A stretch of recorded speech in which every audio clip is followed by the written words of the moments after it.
Welcome to the Unlearning Room, a space to pause, get curious, and question what we've been taught. I'm your host, Cecily May. Or actually, maybe today I should say Mary Cat. We'll get into that in a moment. This podcast is about unlearning the stories, scripts, and roles that shape us, and reclaiming the ones that feel like home. And today we're starting close to the bone.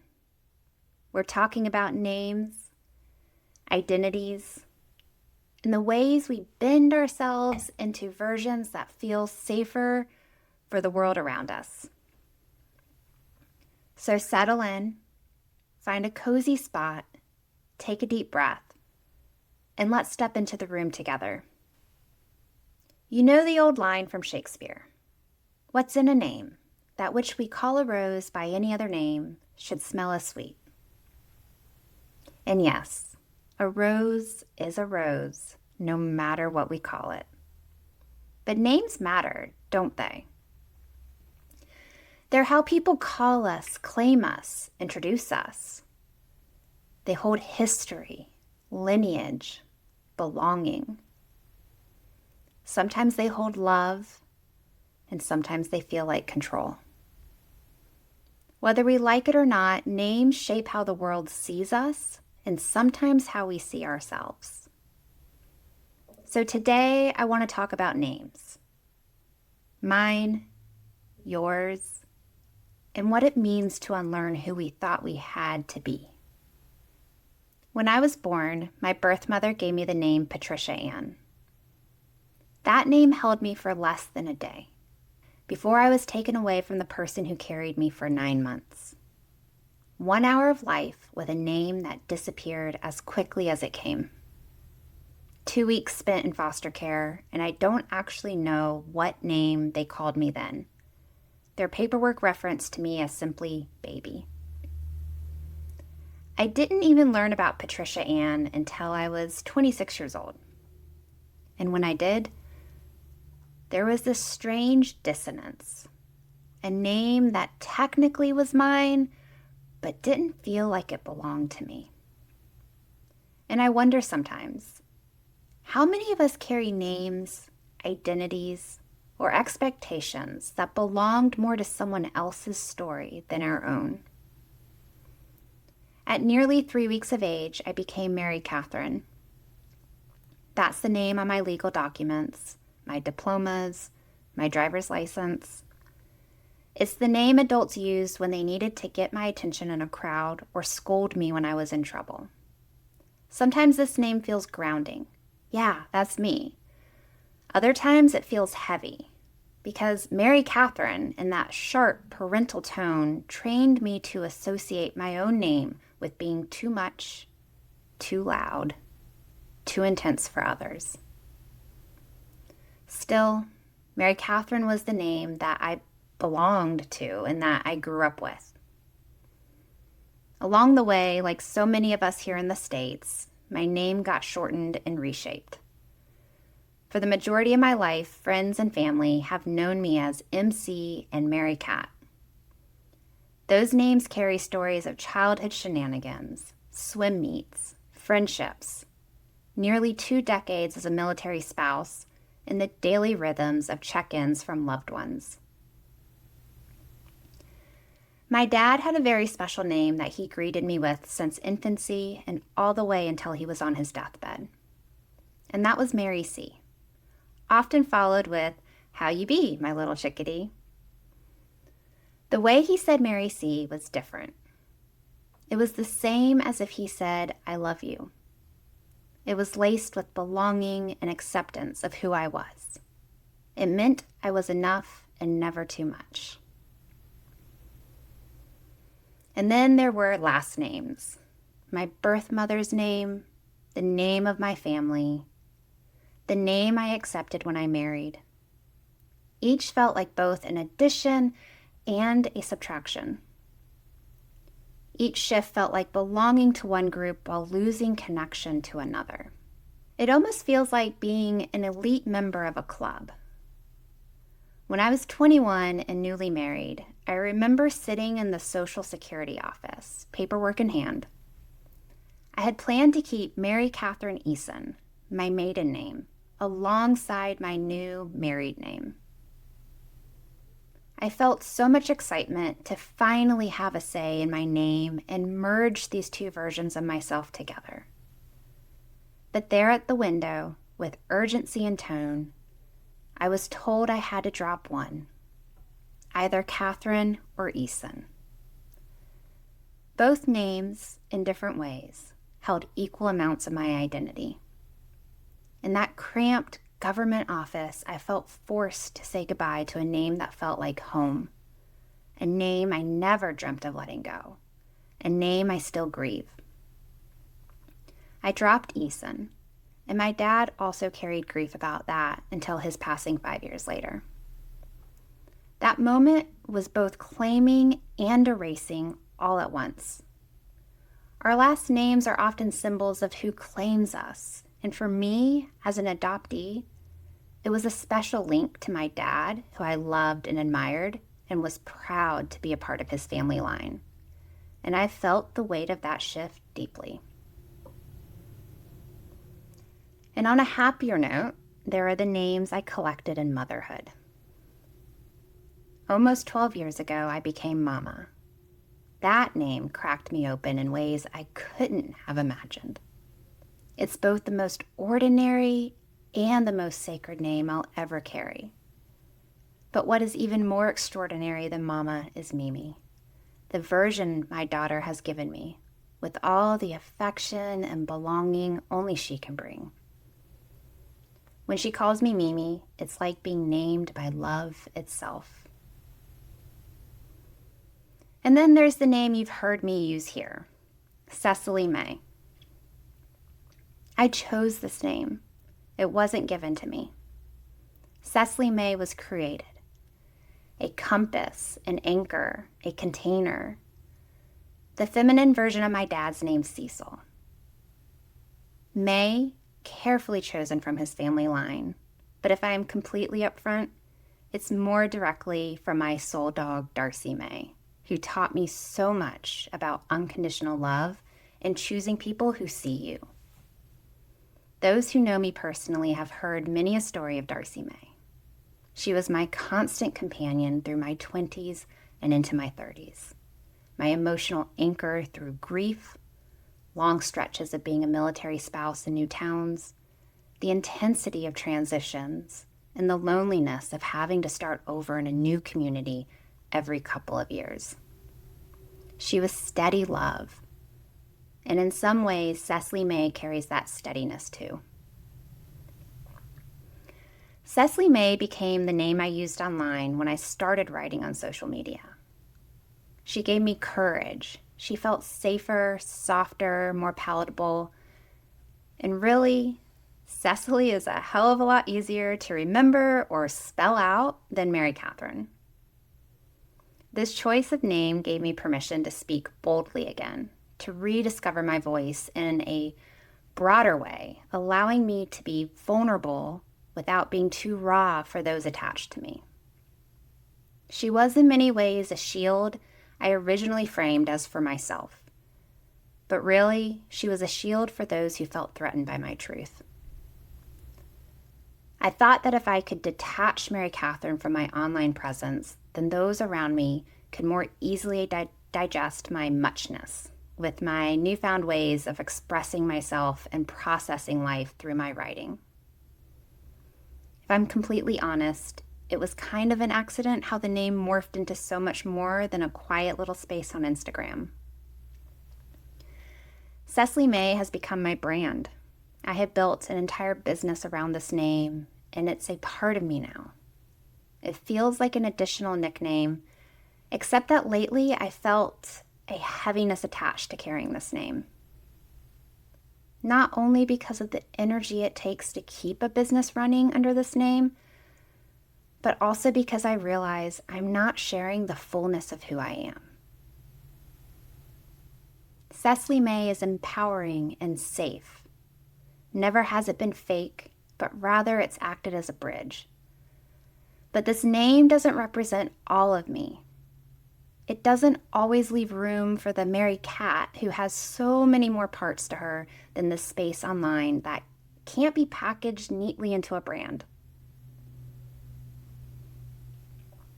You see, names carry power. They can be endearing. Think of a sweet family nickname whispered with love. They can be oppressive.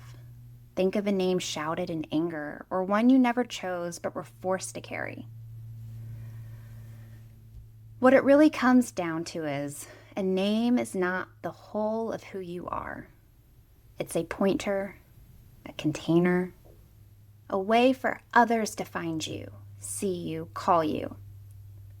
And yet, how many of us shrink ourselves to fit inside the container that a name represents? The good daughter, the responsible one, the successful dad, the difficult one, the funny friend, the perfect mom. Sometimes the names we carry aren't literal. They're roles, expectations, masks. And they can get so loud that we forget we are more than what we answer to or what others label us. What I'm learning is that names can belong to seasons. Cecily May gave me a season of courage, creativity, and visibility. And now, as I pivot into new paths, corporate work, part-time work in retail that feels surprisingly nourishing, parenting a middle schooler, it feels like these new chapters are asking for Mary Catherine again. And maybe that's the truth about identity. We don't outgrow the names we've carried. We just let them stretch, morph, or rest, depending on the season we're in. Sometimes those roles protect us. Other times they silence us. Let's pivot for a moment. I invite you to close your eyes, if it feels safe. Whisper to yourself, what names have I carried? Which ones feel like home, and which ones feel heavy? Notice what your body does when you say them.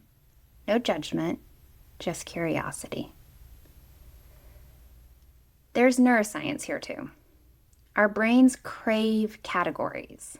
Names help us feel predictable, safe. They're shortcuts for identity. But sometimes what kept us safe becomes what keeps us stuck.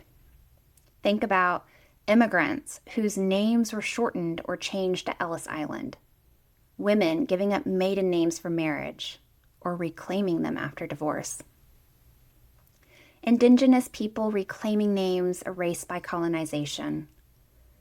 Young people today choosing names that fit their gender, culture, or internal truth. Names are deeply personal, but they're also profoundly political. They shape access, perception, belonging. And unlearning who we thought we had to be sometimes starts with unlearning the names we were given. I encourage you to consider thinking of it this way. Names are not our identity. They are containers that often tell us more about the parents and social world into which we were either born and or raised. Meaning the names chosen for us can hold connection or they can hold constraints. Studies even show that names influence others' perceptions, like stocks with easy-to-pronounce names performing better, or biased outcomes in hiring based on racially coded names. In Freakonomics, Levitt and Dubner talk about naming trends as social signaling, not about destiny, but identity shaped by context and choice. There is even a term for how our names might steer us, subconsciously so. Nominative determinism, or implicit egotism. These effects are small, and I'm not claiming them to be the full picture. Social factors play a much bigger role. Names aren't our identity, but they also aren't neutral. They carry the weight of history, culture, and society's perception of power. So here's the unlearning I'm sitting with in real time. And believe me when I say, this is an ongoing process. I don't have to stay inside a name, a role, or an identity that no longer fits. Cecily May was beautiful. She carried me through 4 equally important and difficult years. She helped me show up online, speak my truth, follow my dreams, forge a new path, and reclaim my voice. I honor her. But she's not the whole me. She's not the me that feels like home. And unlearning for me means loosening my grip on the brand and inviting in the name that's always been there, Mary Cat. And if you too are in a season of unlearning and untangling your identity or the containers you were placed in, here are a couple of mantras that might feel empowering to your system. Names are vessels, not verdicts. Safety sometimes needs a shield. Authenticity sometimes needs a return. I want to pause here and invite you in. Take a moment and ask yourself, what names or labels have you carried that don't feel like home anymore? Was there a title, a nickname, or a role that once felt protective, but now feels heavy? What would it look like to loosen your grip on it, even just a little? You don't have to change your Instagram handle or announce anything to the world. You can simply whisper to yourself, I am more than the name I answer to. This is what unlearning often is, realizing we've been limiting ourselves with a version that kept us safe, loved, or accepted, but isn't quite the whole story. Unlearning means questioning the scripts we inherited, returning to the parts of ourselves that got minimized or silenced, choosing authenticity over comfort. It's tender work. Sometimes it's disruptive. Sometimes people in your life won't understand. But every time you peel back a layer, you create space to breathe, space to come home. A name is not your identity. It's a pointer, a vessel. And you are always bigger than the vessel. Unlearning who we thought we had to be is about remembering. You don't have to stay in the container you were given. You don't have to minimize yourself for someone else's comfort. You are allowed to step into the version of yourself that feels like home, even if it means letting go of what people are used to. So maybe your Cecily May looks different. Maybe it's the perfect mom mask, or the hardworking achiever, or the always easygoing friend. What would it mean for you to honor the role that identity played, but also to let it rest?